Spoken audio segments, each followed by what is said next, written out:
Hey everybody, thank you so much for hanging out with me today on the My Bourbon Journey Whiskey Review channel.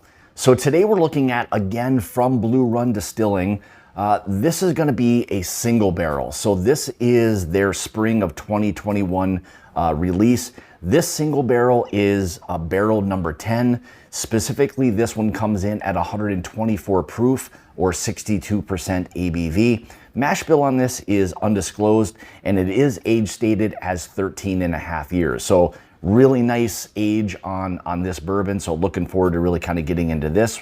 And the MSRP on this one's gonna come in at right around $229. So there you have it. There's a little bit of these statistics. Again, Blue Run, they just won at the 2021 San Francisco World Spirits Competition a double gold in their category. And as you see, as we get into this, rightfully so, this is a really, really fantastic bourbon. So, all right, let's go ahead and we'll get into the review. So color-wise, as you can see, this is a really nice, deep, rich copper or mahogany type of color. Move it around again in the glass a little bit. Oils are pretty nice on there.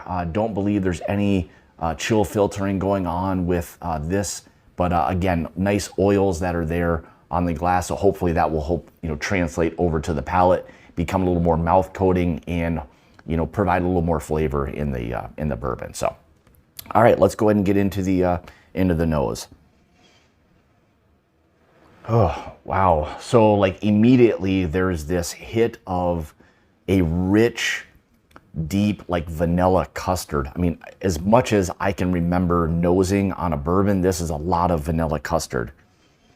Nice, fresh, or, that melted type of caramel note. Ah, man, the amount of vanilla on this is crazy.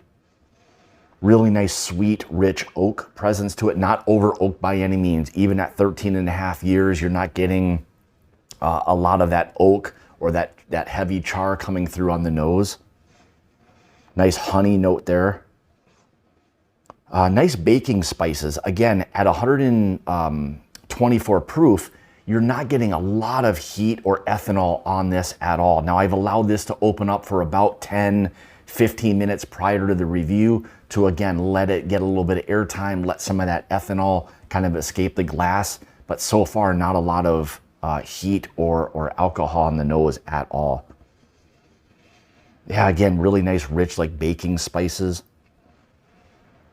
A little bit of like a nutmeg on that. That's kind of standing out in terms of the overall baking spice. Some cinnamon. Nice milk chocolate aspect to that as well. Even a slight doughiness or kind of a pastry note on this one. Yeah, that's kind of come through a little bit more as I've kind of moved it around in the glass a little bit more. That pastry note or that doughiness is coming out. It's not a wheated bourbon, that's for sure. So, and then one thing I would say, kind of a s'mores aspect. So you start to get a little bit of that, maybe like a toasted aspect, some marshmallow that's there. Again, some of that chocolate. So that's what kind of makes me think of like a s'mores or being around a campfire. There's not a lot of smoke, but there is that hint or a touch of smoke kind of right there on the back end. So that's what makes you kind of lean towards that s'mores aspect to it. Yeah, definitely a nice toasted aspect. Again, not heavy oak, not heavy smoke or anything along those lines, but there's this richness, that nice dark fruit aspect that's there on this one. Even a little bit of a citrus note there as well. For me, this is more of like an orange peel type of note. This is kind of interesting. It's soft, it's kind of elegant and complex, like all at the same time. There's just all of that kind of mingled, into the nose. There's just this richness, but it's still soft, approachable, but still with that complexity that you're looking for in a nicely aged bourbon. So, all right, more importantly, let's see how this one is going to taste. Cheers.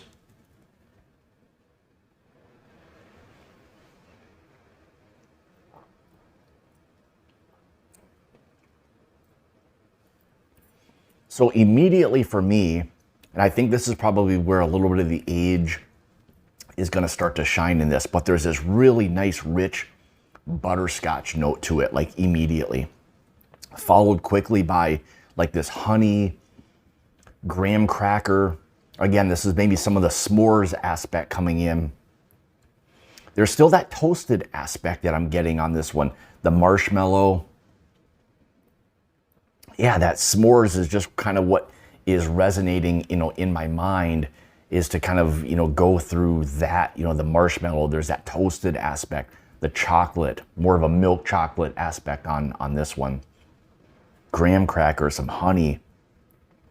You almost think of like, sitting around a campfire enjoying like a s'mores, and this is a little bit that in a glass. Not overly sweet by any means. Nice rich baking spices on this one as well.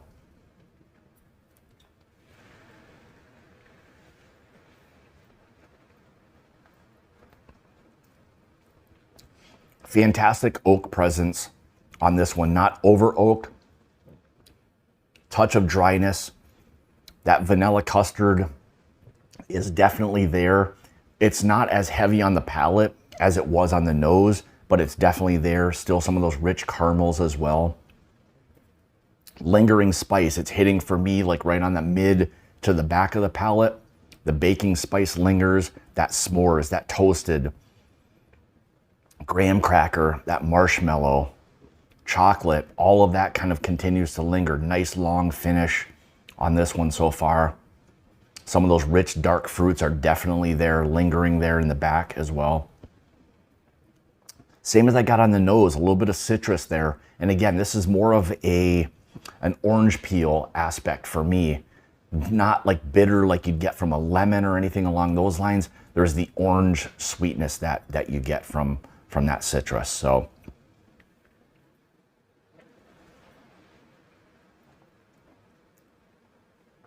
yeah, I love the oak on this, that sweet oak, that s'mores aspect, that citrus, the baking spice, pastry, chocolate, all of that. Absolutely fantastic bourbon. This is, again, one of those things where you don't want to rush it. If you can give this some time to open up, take your time with it, it will evolve. It will start to kind of change on you as that, air hits this and it opens up. It will start to probably shine even more than it is already. It's a really well done bourbon. I mean, I know it's a single barrel, but they picked this one specifically, and it's really shining, very well. So fantastic job on this one. But if you go back to the finish, again, it's long, lingering spice, sweet oak, citrus, that s'mores, that toasted aspect, that marshmallow, chocolate, graham cracker, all of what I described before translates over to the finish part of this. It just lingers really, really well. Sweet oak, those baking spices. I mean, this, you could really sit down with this, take your time. This is one of those bourbons that you want to take your time with, and it will continue to change and evolve as it, sits in the glass and changes. So, Blue Run did a really nice job selecting this barrel.